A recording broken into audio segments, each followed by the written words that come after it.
சீமானுக்கு நாம் தமிழருக்கும் போட்டாத போட்டால் பிஜேபி வந்துடும்னா இப்படி உன் வீட்டில் சுவிட்சை போட்டால் என் வீட்டில் போடுறா விளக்குறீங்க அயோக்கிய பிள்ளைலாம் எப்படி விளக்குறீங்க சொல்லுங்க. நீங்கள் முக ஸ்டாலின் கிடையாது, ஆகா ஸ்டாலின். நீங்கள் ஆக ஆக என்னை ஒழிக்க எவ்வளோ வேலை செய்கிறான். ஒரு தொலைக்காட்சி எங்களை காட்டாது.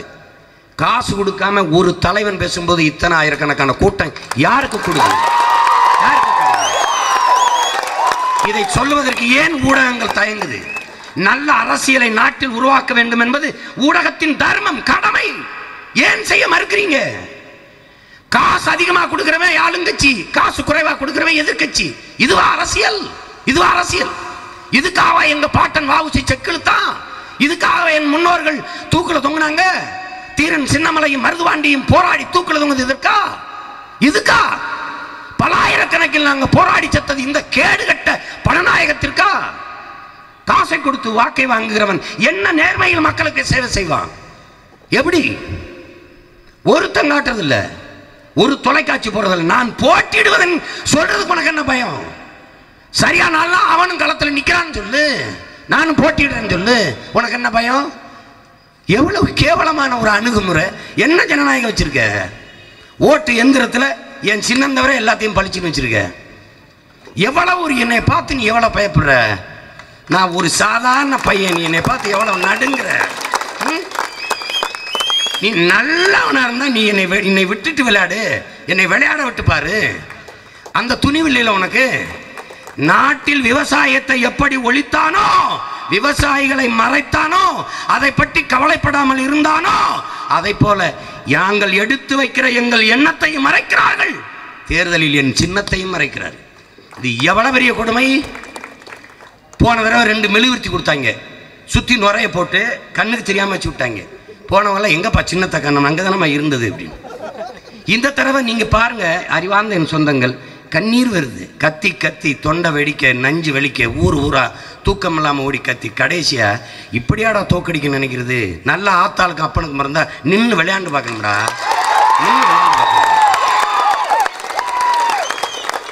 சுயேட்சையா நிற்கிறவன் சின்ன, ஒண்ணுமில்லாதவன் சின்ன பளிச்சுன்னு போட்டு இந்த விவசாயின்னு ஒருத்தன் இருக்கிறதாவே இவங்களுக்கு என்னமே இல்லை, மறைக்கணும்னு நினைக்கிறாங்க.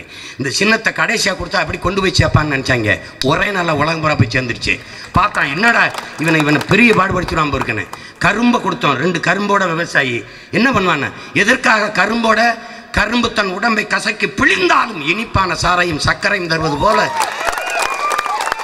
அவன் நினைக்கிறான். என்ன பேசுனா எதை கொடுத்தாலும் கொண்டு போய் சேர்த்துறானையா. அப்ப என்ன பண்ண, மங்களா போடு, தெரியாம போடு. இப்ப என் மக்கள்கிட்ட என்ன கஞ்சி வேண்டி இருக்கு? அம்மா நீ ஓட்டு பெட்டி போய் பாருமா, எந்த சின்னம் தெரியலையோ அதாம்மா என் சின்னம், அதுல குத்திடுமா. எந்த சின்னம் தெரியலையோ, எது மங்களா இருக்கோ அதாம்மா நம்ம சின்னம். பார்த்துக்கிட்டே வாங்கம்மா, எதுல ஒன்றும் இல்லாம பொட்டலா இருக்கோ அதாம்மா நம்மது. எப்படி நாடு பொட்டலாகி விவசாய வாழ்க்கை பொட்டலா போச்சாம்மா, சாவியாய் போன சம்சாரி வாழ்க்கை போல இந்த சின்னத்திலையும் எங்க சின்னம் சம்சாரி வாழ்க்கை சாம்பலா போச்சு. அங்க குத்துமா. காலமாட சின்னமா கேட்டேன், உங்க பிள்ளை உயிரோடு இருக்கிறதையும் தர முடியாதுன்ட்டாங்க. ஆனா விவசாய சின்னமா கொடுத்தாங்க. அதுக்கு என்ன அர்த்தம்? விவசாயி உயிரோட இல்லைன்னு அர்த்தம். ஆனா எனக்கு ஏன் கொடுத்தாங்க? சீமா உயிரை கொடுத்தாவது விவசாயியை காப்பாத்திடுவான்னு கொடுத்தாங்க. உழவர் கொடி வாழாது, உலகம் வாழாது, உலகம் வாழாது. ஒரு தேசத்தில் ஒரு விவசாயி வாழ்கிறான் என்றால் அந்த நாடு வாழுது, வளருது. ஒரு தேசத்தில் விவசாயி வாழ முடியாமல் சாகிறான் என்றால் அந்த நாடு இல்லை, சுடுகாடு. இன்னைக்கு என் விவசாயி சாகிறான், உனக்கு செய்தி. நாளைக்கு நீங்க எல்லாம் சோறு இல்லாம சாக போறீங்கிறதுக்கு எச்சரிக்கை மணி, அபாய அறிவிப்பு. விவசாயத்தை கைவிட்ட எல்லா நாடுகளும் பிச்சை எடுக்குது. என் நாட்டுக்கு அந்த நிலைமை வரக்கூடாதுன்னு நாங்கள் நினைக்கிறோம். ஒரு எத்தியோப்பியா போல, ஒரு சோமாலியா போல, ஒரு நைஜீரியா போல, ஒரு வெனிசுலா போல எங்கள் தாய் நிலம் வந்து விடக்கூடாதுன்னு நினைக்கிறோம். தமிழ்நாடு அறிவிக்குது 24 மாவட்டம் வறட்சி மாவட்டம்ட்டு. நீரற்ற நகரமாக எங்கள் தாய் நிலம் மாறிக்கொண்டிருக்குது, பாலைவனமாக மாறிக்கொண்டிருக்கிறது. பாலைவனத்தில் மனிதர்கள் மட்டுமல்ல எந்த உயிரினமும் வாழ முடியாது. அந்த நிலைக்கு என் தாய் நிலம் தமிழகம் போய்விடக்கூடாதுன்னு உங்கள் பிள்ளைகள் துடிக்கிறோம். தமிழ்நாட்டிலிருந்து நீ போய் என்ன பண்ணுவேன்னு 40 சீட்டு எங்களை வெளில வச்சு அனுப்புங்க. இந்திய நாடு என்ன பாடுபடுதுன்னு மட்டும் பாருங்க. நாங்கள் ஆள் மாற்றம், ஆட்சி மாற்றத்திற்கு வந்த பிள்ளைகள் அல்ல, அடிப்படை அமைப்பு அரசியல் மாற்றத்திற்கு வந்த புரட்சிவாதிகள்.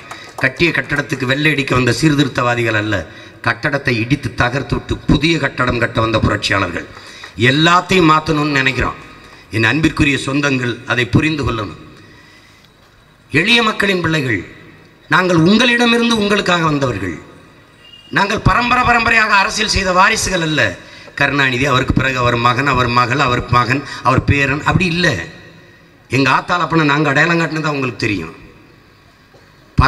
பராரி கூட்டம், பஞ்ச பராரிகளின் வாரிசுகள் நாங்கள், எளிய மக்கள். எங்களுக்குத்தான் உங்கள் வலியும் வேதனையும் தெரியும். அவனுக்கு தெரியாது.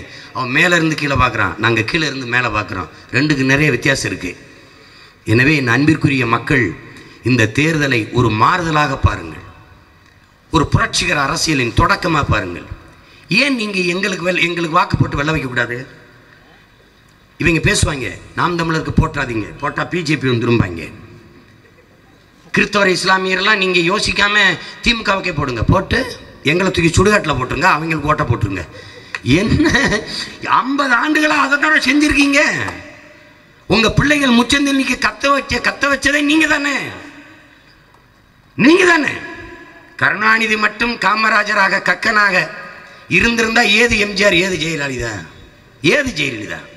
அதிமுகங்கிற ஒரு கட்சி இவங்க கொடுமைகளின் குழந்தை தானே, இவங்க பெத்து போட்ட பிள்ளை தானே அதிமுக. தீய அரசியலின் தொடக்கமே தமிழகத்தில் திராவிட முன்னேற்ற கழகம் என்னைக்கு வந்துச்சு, அன்னையிலிருந்தான். ஊழல் லஞ்சத்தை ஒழிக்கணுங்கிறாங்க, ஒரே உறுதியத்தை அவங்க பிள்ளைகள் எடுத்துருவாங்க. இவங்களை ஒழிச்சா தான் ஊழல் லஞ்சத்தையும் ஒழிக்க முடியும், இல்லைன்னா முடியவே முடியாது. பிஜேபி நிற்கிற 5 இடத்துல போடாதுன்னு தானே சொல்லணும், பிஜேபி தோக்கடின்னு தானே சொல்லணும். சீமானுக்கு நாம் தமிழருக்கும் போட்டாத, போட்டால் பிஜேபி வந்துடும்னா இப்படி உன் வீட்டில் சுவிட்சை போட்டால் என் வீட்டில் போட்டா விளக்குறீங்க, அயோக்கிய பிள்ளைகளா? எப்படி விளக்குறீங்க? என்ன மாதிரி அணுகுமுறை? பயந்து நடுங்கிறது. பார்த்து படிக்கும்போதே 10 வார்த்தை தப்பாக இருக்குது. இதில் என்ன, நீங்கள் இதில் என்ன இருக்குது? ஆக போடாமல் ஸ்டாலின் ஒரு வார்த்தை பேச சொல்லு. ஆக என்ன, நீ என்னது? 5 மணி நேரம் 6 மணி நேரம் எழுதி வச்சு படிக்காமல் மக்களின் பிரச்சனையை நான் பேசுகிறேன். நீ 10 நிமிஷம் பேசிட்டு இறங்கிருங்க பார்ப்போம். 10 நிமிஷம் என்னது? நாட்டு பண்ணுக்கு நாட்டுப்புற பாட்டுங்கிறீங்க, கொடுமையாக இருக்கு.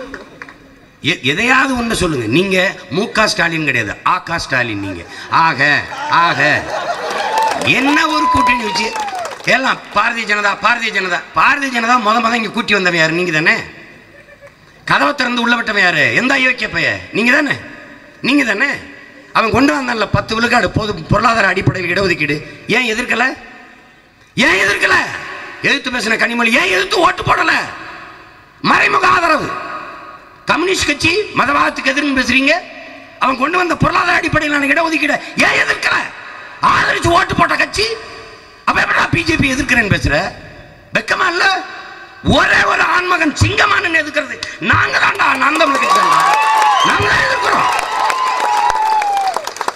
40 இடத்துல 5 இடத்துல நேருக்கு நின்று மோத திமுக துணிவு இருந்ததா? 4 இடத்துல 2 இடம் காங்கிரஸ் கை சின்னத்தை விட்டு கலந்துகிட்ட, 2 இடம் ஒன்று இஸ்லாமியருக்கு ஒன்று கம்யூனிஸ்ட் கொடுத்து ஓடிடுச்சு. ஒரே ஒரு இடம் வழி இல்லாம தூத்துக்குள்ள மட்டும் மோதுது, ஒரே ஒரு இடம். ஆனா 5 இடத்துல நேருக்கு நேர் நின்று மோதுற ஒரே கட்சி நாம் தமிழர் கட்சி தான். பிஜேபியோட சும்மா பேசுறது. நாங்கள் வந்து படுத்துக்கிறேன், புலி வருது எல்லாரும் என் மேலே ஏறி படுங்கிற மாதிரி பிஜேபி வருது எல்லாரும் என் மேலே ஏறி படுங்க. என்ன அர்த்தது? சுத்த பைத்தியக்காரத்தனம். இவங்களை ஒழிக்கணும். காலங்காலமாக ஏமாற்றி பொய் சொல்லி அரசியல் செஞ்சு பழகியவர்கள் இப்போது இப்படி வீடுக்கு போய் உட்காந்து நாம் தமிழருக்கு போட்டாதே. உங்கள் ஆட்சியின் சாதனையை சொல்லி நேர்மையை சொல்லி எங்களுக்கு ஓட்டு போடுங்கன்னு கேளுங்க. அதான் அணுகுமுறை, அதான் சரியானது. அவனுக்கு போட்டாதேன்னு என்ன அர்த்தம்? என் அன்பிற்குரிய மக்கள், என் அன்பு தம்பி தங்கைகள், வாக்கு செலுத்த போகிற போது கடைசி நம்பிக்கையாக நாம் நம்பினது நீதிமன்றம். அதுவும் கைவிட்டுது. நீதி ஒரு தீர்ப்பைத்தானே சொல்லணும், நீதியைத்தானே சொல்லணும். அதை கவனிங்கன்னு நேராயிருச்சுங்குது. காலம் பிரித்து நீங்கள் ஒன்றும் செய்ய முடியாதுங்க. இது என்ன தீர்ப்புன்னு எனக்கும் தெரியல, என்ன நீதின்னு தெரியல. ஆனால் நீங்கள் மக்கள் தான் எங்களுக்கு நீதியை வழங்கணும். ஓட்டு பெட்டியை போய் பாருங்கள், வாக்கு எந்திரத்தை. எந்த சின்னம் தெரியலையோ அதான் நாம் தமிழர் சின்னம், விவசாயி சின்னம். அதில் தயவு செய்து வாக்கு செலுத்தி உங்கள் பிள்ளைகள் எங்களை வெல்ல வைங்க. உழவு இல்லை என்றால் உணவு இல்லை, உணவு இல்லை என்றால் உயிர்கள் இல்லை, உயிர்கள் இல்லை என்றால் உலகம் இல்லை. உழவை மீட்போம், உலகை காப்போம். என் அன்பிற்குரிய பெற்றோர்களே, என் அருமை உடன் பிறந்தார்களே, உங்களை நம்பித்தான் இந்த எளிய மக்களின் பிள்ளையை நிற்கிறான். பசிச்சு சோறு சாப்பிட்ற எல்லோரும் நன்றி உணர்ச்சி இருந்தால் அந்த விவசாயிக்கு வாக்கு செலுத்துங்கள். இல்லை என்றால் அதற்கு பிறகு சாப்பிடுவதை நிறுத்துங்கள். கைகட்டி நிற்கிற அந்த ஏழை விவசாயியை வாழ வைக்க கையேந்தி உங்கள் பிள்ளைகள் வாக்கு கேட்கிறோம். இது வாழ்க்கை அல்ல, என் இன மக்களின் எதிர்கால வாழ்க்கை. இங்கே மயிலாடுதுறை நாடாளுமன்ற தொகுதியிலே போட்டியிடுகிற அன்பு தங்கை சுபாஷினிக்கு நீங்கள் வாக்கு செலுத்தி வெல்ல வையுங்கள். இந்த எளிய மகளின் வெற்றி என்பது நம் இனத்தின் வெற்றி, நம் இனத்தின் வெற்றி, தமிழ் இனத்தின் தன்மானத்திற்கான வெற்றி, புரட்சிகர அரசியலுக்கான வெற்றி, மாற்று அரசியலுக்கான வெற்றி. எனவே என் அன்பிற்குரிய மக்கள், என் அருமை சொந்தங்கள், என் உடன் பிறந்தார்கள், உங்களின் வரலாற்று கடமையாக, கால கடமையாக கருதி இந்த விவசாய சின்னத்தில் வாக்கு செலுத்தி என் தங்கை சுபாஷினியை வெல்ல வையுங்கள். நன்றி, வணக்கம். நாம் தமிழர்.